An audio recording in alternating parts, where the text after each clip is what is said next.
an adversary, but as a friend.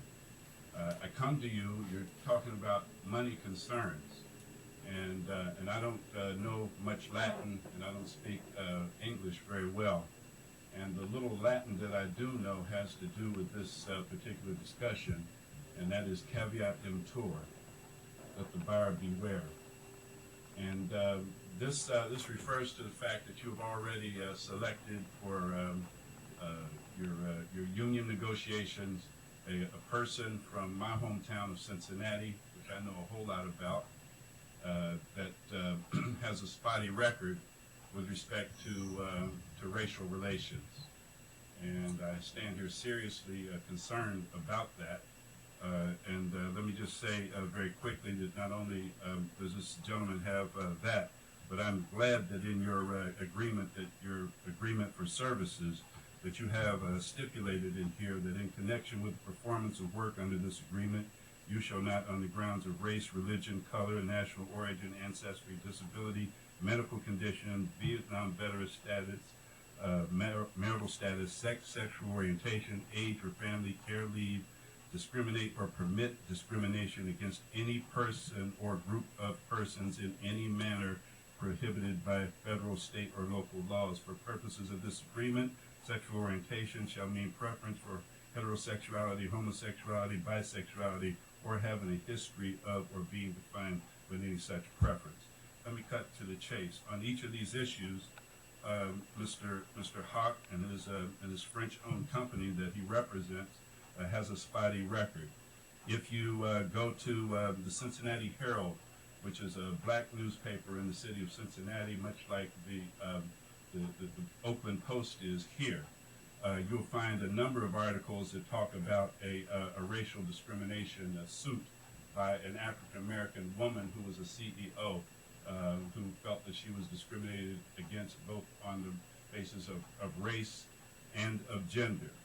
If you would go to the Colorado, and that was in 2011, if you go to the Colorado Springs Gazette in 2007, you will find that the company had to settle a lawsuit for $450,000 that had to do with racial discrimination against blacks, Hispanics, Asians, and some amount of anti-Semitism also regarding that.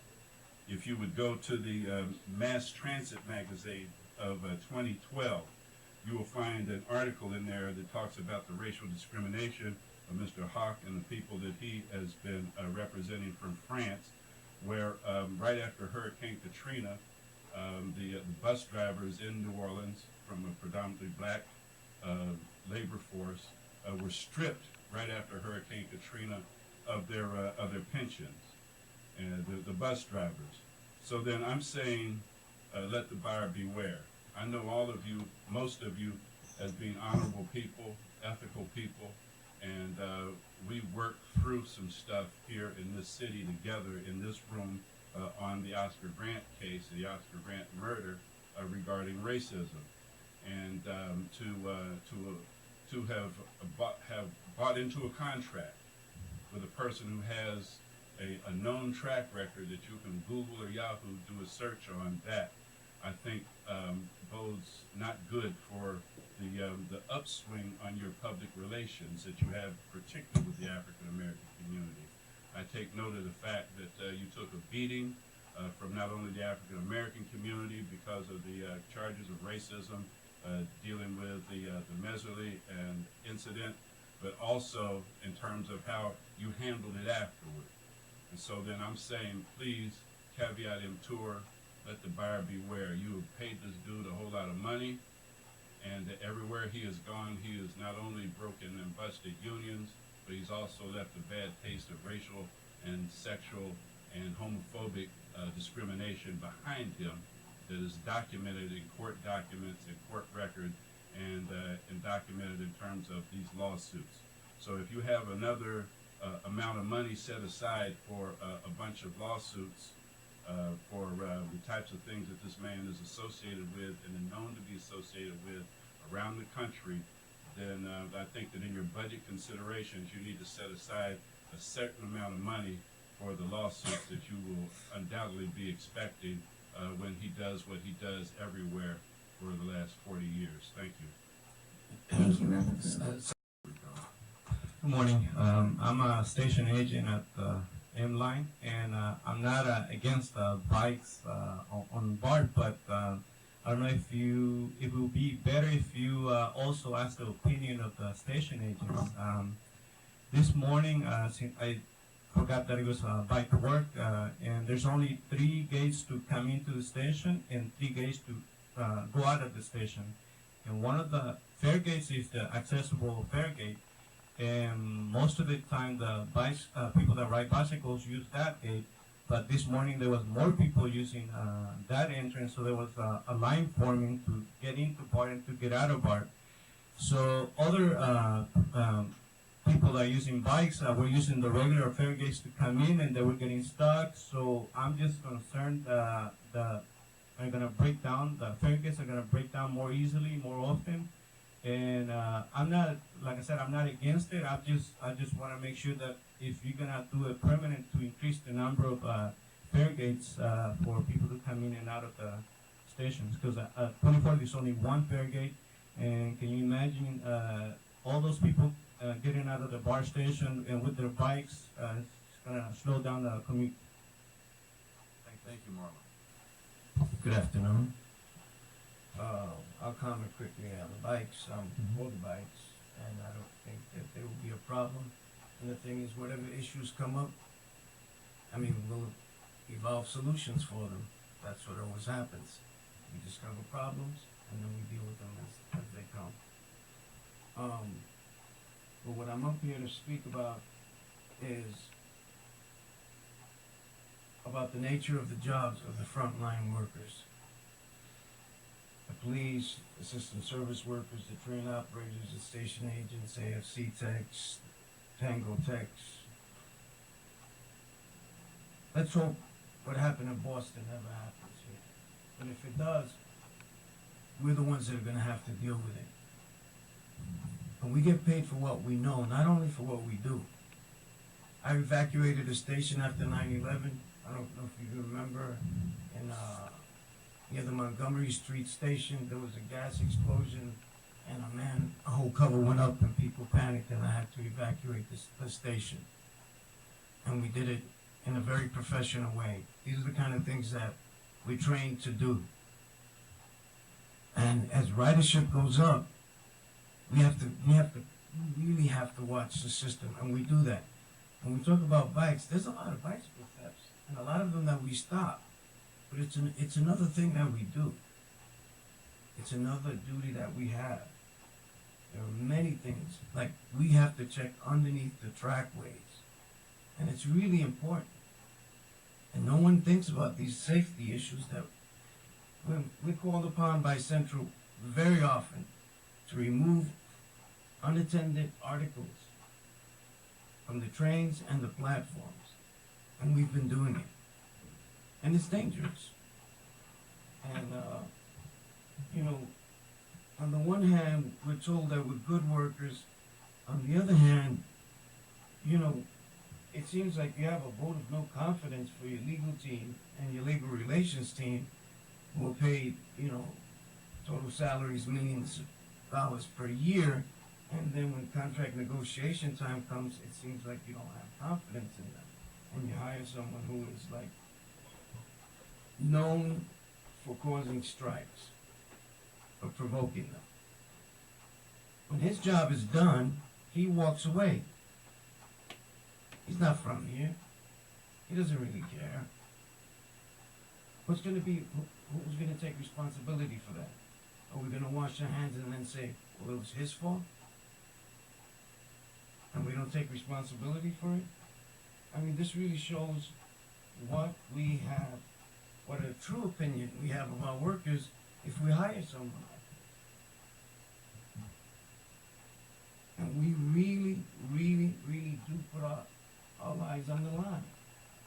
When I came to Bart, I was an epidemiologist. I was one of the people that started the needle exchange program.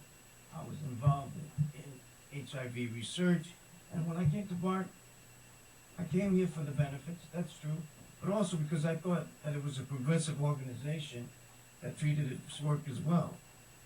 And when I first came here, it was more like that. But things are changing, and they have been changing. And we really feel unappreciated and disrespected.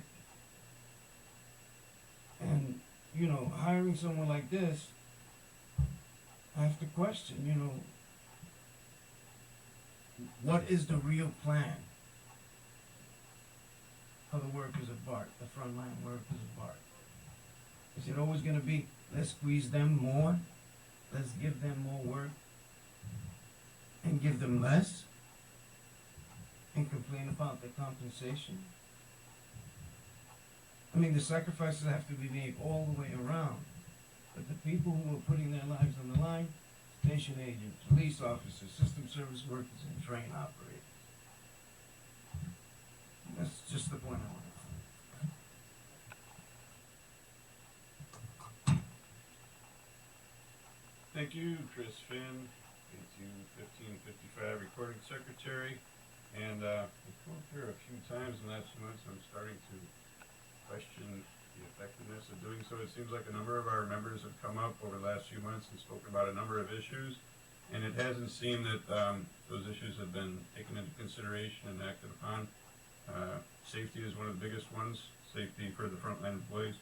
So just to state a couple of very obvious points, you're the publicly elected board of directors for Bart, so you have some responsibilities for the constituents, which are the riders, the public, and the people in the organization here at Bart. And I think we all have overlapping interests in having a nice, safe system, healthy working environment that has ongoing good service for the public. As frontline employees, we definitely want to see the good service and not have confrontations with the public. What are we looking for in contract negotiations? Our proposals, I think, reflect that. Safety for the frontline employees, service for the people. I think that a couple of directors aren't here, former director Lynette Sweet, director McPartland, when they were coming for the labor endorsement before the elections, they acknowledged everything that the unions did last time.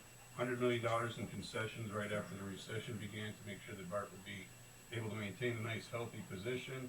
And they recognized that this time around was not time to come to the well again and try to take more away from the unions, but to acknowledge that they're in a healthy situation and can provide something for the unions for all the work that they've done. Continue to do with the 96% on-time performance rate. I've heard acknowledged a few times today by different directors and staff in some of the presentations that the work being done by the workforce is excellent, above average quality. So, but it doesn't seem that what we're seeing in negotiations is recognizing that. What do we want to see? Obviously, it's going to be front page news. It's already started that Bart is in negotiations. The general public is going to be wondering, are they far apart? Is there going to be some kind of issue with any kind of service shutdown, anything like that? You've been here a number of years, many of you, so you recognize that's how it goes. I think our proposal is reasonable in trying to prevent the Bay Area from having to be concerned about that, ensuring ongoing good service. But unfortunately, it doesn't seem that we're seeing the sentiment that was presented by Directors McPartland and Sweet when they came for our endorsement. In fact, what we're seeing is, again, the ongoing assaults against frontline employees, particularly station agents, has not been addressed in any major way. We're still not seeing the statistics, if they're being recorded or provided at all, on the ongoing assaults against frontline employees, anything that's being done about that.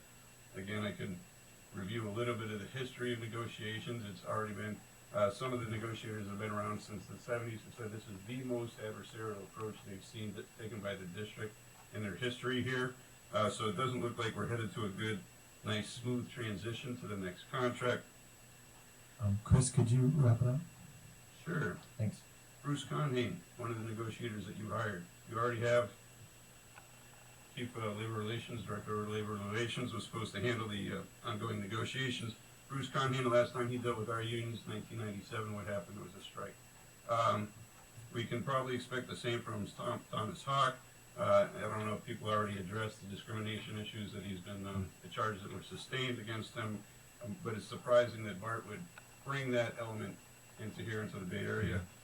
Again, this is your responsibility. I mean, you might try to defer to management and say they're handling negotiations, but this is your responsibility as public officials to make sure also that service continues for the public. Thank you, So Chris. at this point, we welcome any indication that you guys are trying to get good information, not just relying on what you're getting and making well-informed decisions, and that you have the interest of your constituents at heart, which is us and the public. Thanks, Chris.